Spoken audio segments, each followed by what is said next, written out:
Good morning. My name is David Rose. I am a serial entrepreneur turned serial investor. And by the use of pitching PowerPoints to VCs, I have personally raised tens of millions of dollars from VCs through PowerPoint pitches.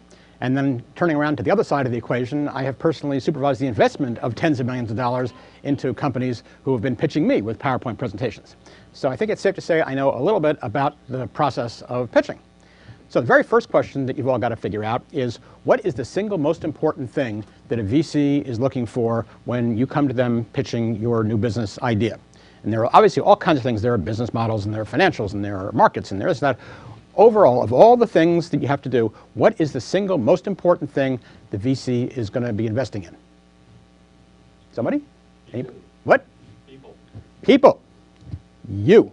That's it. You are the person. And so therefore, the entire purpose of a VC pitch is to convince them that you are the entrepreneur in whom they are going to invest their money and make a lot of money in return. Now, how do you do this? You can't just walk up and say, hi, I'm a really good guy and a good girl and you should really invest in me, right? So in the course of your VC pitch, you have a very few minutes, and most VC pitches, most angel pitches are about 15 minutes. Most VC pitches should be less than half an hour. People's attention span after 18 minutes begins to drop off, tests have shown. So in that 18 minutes or 10 minutes or 5 minutes, you have to convey a whole bunch of different characteristics. You actually have to convey about 10 different characteristics while you're standing up there. What's the single most important thing you've got to convey? What? Integrity. Boy, oh boy, oh boy. And that's a straight line. Look at that right over there. And I didn't even prompt him. You're right, integrity. Because that's the key thing. I would much rather invest in somebody, take a chance in somebody who I know is straight than somebody where there's any possible question of, who are they looking out for and what's going on. So the most important thing is integrity. And what's the second most important thing after integrity? Let's see if you can get this one. Close enough. Passion. Right? So here you want entrepreneurs by definition are people who are leaving something else, starting a new world over here, creating and putting their lifeblood into this kind of thing. You got to convey passion. If you're not passionate about your own company, why on earth should anybody else be passionate? Why should they put more money into your company if you're not passionate about it? So integrity and passion, the single most important things out there. But then there are a whole panoply of other things that you've got to do to wrap up in this package that you're presenting to a VC. Experience. You've got to be able to say, hey, I've done this before, and done this before is starting an enterprise and creating value and taking something from beginning to end. So that's why VCs love to fund serial entrepreneurs, because even if you didn't do it right the first time, you've learned the lessons which are going to stand you in very good stead the next time. And now along with that, along with the experience of starting an enterprise or running something, and it doesn't have to be a business, it can be in an organization in school, it can be a not-for-profit, but they want experience in creating an organization. Next up is knowledge. If you're telling me you're going to be the great developer of the map of the human genome, you better know what a human genome is. I mean, I want you to have domain expertise. So I don't want somebody who's saying, hey, I've got a great idea in a business I know nothing about. I don't know who the players are. I don't know what the market is like. So you got to know your market. You got to know your area. And then you have to have the skills that it takes to get a company going. And those skills include everything from technical skills, if it's a technology business, to marketing and sales and management and so on. But not everybody has all these skills. There are very few people who have the full set of skills that it takes to run a company. So what else do you require? Well, leadership. You've got to be able to convince us that you either have developed a team that has all those factors in it, or else you can. And you have the charisma and the management style and the ability to get people to follow your lead, to inspire them, to motivate them to be part of your team. All right, then having done all that, what else do I want to know as a VC? I want to know that you have commitment, that you are going to be here to the end. I want you to say, I want you to convey that you are going to die if you have to, with your very last breath, your fingernails scratching as they draw you out. You're going to keep my money alive and you're going to make more money out of it. So I don't want somebody who's going to cut and run at the first opportunity, because bad things happen. Never been an angel or venture funded company where bad things didn't happen. So I want to know that you're committed to be there to the very end. You got to have vision. You got to be able to see where this is going. I don't want another Me Too product. I want somebody who knows you can change the world out there. But on top of that, I also need realism, because I need to know that you know that while changing the world is great, it doesn't always happen. And before you get to change the world, bad things are going to take place, and you got to be able to go deal with that, and you have to have rational projections and stuff. And then finally, you're asking for my money not just because it's my money, but because it's me. You need to be coachable. So I need to know that you have the ability to listen. We've had a lot of experience. People who are VCs or angels investing in you have had experience, and they'd like to know that you want to hear that experience. Okay, so how do you convey all these 10 things in 10 minutes without saying any one of them? You can't say, hey, I've got higher integrity, invest in me, right? So you got to do a whole pitch that conveys this without conveying it. So think about your pitch as a timeline. It starts off you walk in the door, they know nothing at all whatsoever about you. And you can take them on an emotional, and all pitches or all sales presentations are emotional at some level. You can go up, you can go down. Right? And it goes from beginning to end. You walk in the door, so the first thing you've got to do, the overall arc of your presentation, it's got to start like a rocket. You've got maybe 10 seconds, between 10 and 30 seconds, depending on how long the pitch is, to get their attention. In my case, I've invested, I have got tens of millions of dollars from PowerPoint pitches. I have invested tens of millions of dollars. That's a get you right there. This can be a fact that they don't know about. It can be something that's counterintuitive. It can be a story. It can be experience. But you've got to grab their emotional attention focused on you within that first few seconds. And then from there, you've got to take them on a very solid, steady, upward path, right from beginning to end. And everything has got to be reinforcing this, and they've got to get better and better and better and better, and it's revving up to the very end. And then at the very end, you've got to, boom, knock them out of the park. You want to be able to get them to such an emotional high that they are ready to write you a check, throw money at you right there before you leave. Okay, so how do you do that? Well, okay, first of all, logical progression. Anytime you go backwards, anytime you skip a step, imagine walking up a staircase where some of the treads are missing or the heights are different heights things. You stop, you got to figure out, you want a nice logical progression. Start with telling me what the market is. Why are you going to do X, Y, or Z? And then you got to tell me, hey, how are you going to do it, and what it is you're going to do, how you're going to do it, and the whole, it's got to flow through beginning to end. You've also got to let me know that there are touchstones. You want to tie into the rest of the world out there. So, for example, things if you reference companies I've heard of or basic items in your business, I want to know about them, things that I can relate to. Validators are anything that tells me somebody else has approved this, or there's outside validation. It can be sales, it can be you've gotten an award from something, it can be people have done it before, it can be your beta tests are going great, whatever. I want to know validation that you're telling me, not just what you're telling me, but that somebody else or something else out there says this makes sense. And then because I'm looking for the upside here, I've got to have a believable upside. And that's two parts. It's got to be upside, and it's got to be believable. The upside means if you're telling me that you're going to be out there 5 years out and making $1 million a year, that's not really upside. You tell me you're going to be out there making $1 billion a year, that's not believable. So it's got to be both sides. On the other hand, there are a lot of things that drive me down, take the emotional level down, and then you've got to recover from those. And those, for example, anything you tell me I know is not true. We have no competition. There's nobody else who's ever made a widget like this. Well, the odds are I probably know somebody who's made a widget, and the minute you tell me that, boom, I discount half of what you're saying from then on. Anything that makes me think, anything that I don't understand, where I have to make the leap myself in my own head, is going to stop the flow of the presentation.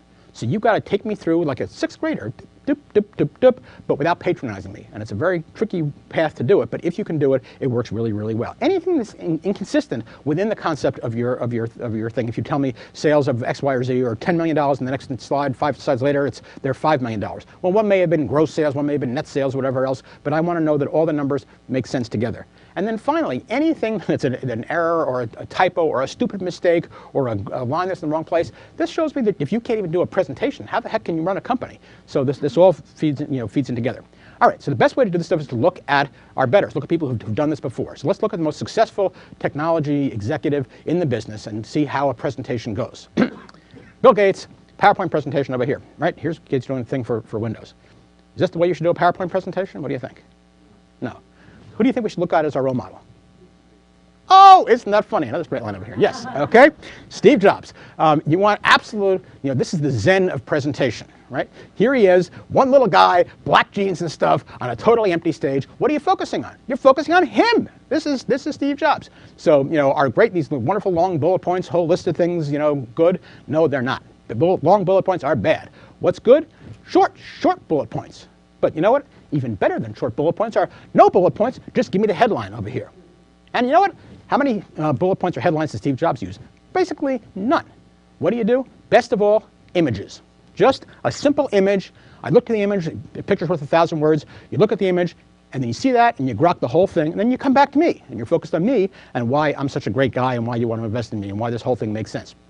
So with that said, we only have a very, very short time, so let's run through the things you've got to include in your presentation. Well, first of all, start out, none of these big, long title slides with blah, blah, blah, blah, blah, blah, and I'm presenting to so-and-so and such a date. I know the date, I know who I am, I know you're presenting, I don't need all that. Just give me your company logo. And I look at the logo, and it sort of ties it in my brain, and then I come back to you. I'm focused on you. Okay?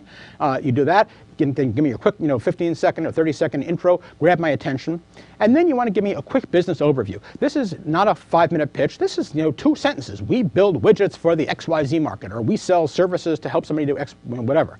And that is like the picture on the outside of a jigsaw puzzle box. That lets me know the context. It gives me the armature for the whole thing that you're going to be going through. And it lets me put everything else in relation to something you've already told me. So then you got to walk me through, show me who your management team is. It's helpful if you've had experience, you've done this kind of thing before. I want to know the market, the size of the market. Why is this market worth getting at over here? I want to know your product. That's very important. Now, this is not a product pitch, not a sales pitch. I don't want to know all the ins and outs and the gazintas and gazatas and stuff. I just want to know, what the heck is it? If it's a website, show me a screenshot of your website. If it's a, don't do a live demo. No, never do a live demo. Do a canned demo, or do something that lets me know why people are going to buy whatever it is. Then I want to know, now that I know what you're selling, tell me how you make money on it. For every X you sell, you get Y. You do services of Z. I want to know what the business model is on a sort of per unit basis, or for the actual product that you're selling. I want to know who you're selling this thing to in terms of customers, and I want to know if you have any relationships that are going to be special to help you, whether you have a distribution relationship with somebody, or you have a producing partner, or a, again, validation. This helps to say you're bigger than just one little thing over here. But then everybody has competition. There's never been something that doesn't have competition. Even if the competition is the old way of doing something, I want to know exactly what your competition is, and then that will help me judge how you fit into the whole operation over here. But then I want to know how you're special. If I know what your competition does, how are you going to prevent your competition from eating your lunch over here? And then all this ties into the financial overview. And you cannot do a VC pitch without giving me your financials. I want to know a year or two back, or as long as you've been in existence. And I want to know 3 or 4 or 5 years forward. 5 is a bit much, probably 4 is rational. And I want to know how that business model that you show me on a product basis is going to translate into a company model. And how many widgets are you going to sell? And you're making X amount per widget. I want to know what the driver is. We're going to have 1,000 customers this year and 10,000 next year. And our revenues are going to go with this, that, and the other thing. And so that gives me the whole picture for the next several years in which I'm investing. And I want to know how the money you're going to get from me is going to help you get there. You're going to open an offshore plant in China. You're going to spend it all on sales and marketing. You're going to go to Tahiti or whatever out there. But then comes the ask. This is where you tell me how much you actually want to get. You're looking for $5 million at what kind of valuation? $2 million, $100,000.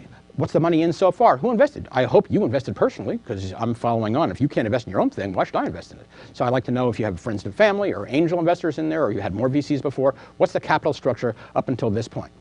And then finally, having done all that, you've now told me the whole thing. So now you're going to bring it back to the conclusion. This is that rocket going up. So hopefully everything has been positive, positive, positive, more positive. And everything you say clicks with me and makes it all make sense. And I'm thinking, this is really, really great.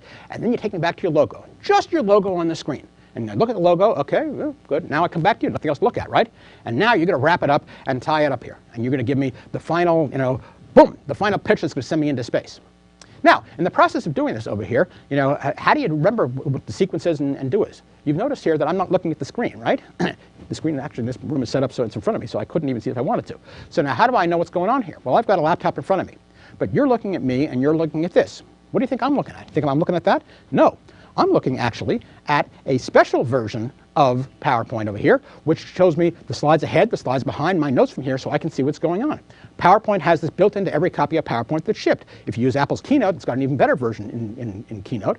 And then there's another program called Ovation you can get from Adobe that they just bought last summer, which actually helps you run with whole timers and lets you figure out what's going on. So here's my wrap-up for the Take You to the Moon, right? David's, I usually do a top 10. We don't have time for top 10. So David's top 5 presentation tips. Number 1, always use presenter mode or Ovation or presenter tools, because it lets you know exactly where you're going. It helps you pace yourself. It gives you a timer, so we're going to end on time in the whole bit. Number 4, always use remote control. Have you seen me touch the computer? No, you haven't. Why not? Because I'm using remote control over here. Always use remote control. Number 3, the handouts you give are not your presentation. If you follow my suggestions, you're going to have a very spare, very Zen-like presentation, which is great for conveying who you are and getting people emotionally involved, but it's not really good as a handout. You want to have a handout that gives a lot more information, because the handout has to stand without you over here. Number 3, don't read your speech. Can you imagine, well, you should invest in my company because it's really good? Doesn't work, right? Don't read your speech. And the number 1 presentation tip, never, ever look at the screen. You're making a connection with your audience over here, and you always want to do a one-on-one connection, and the screen should come up visually behind you and supplement what you're doing instead of replace you. And that is how to pitch to a VC.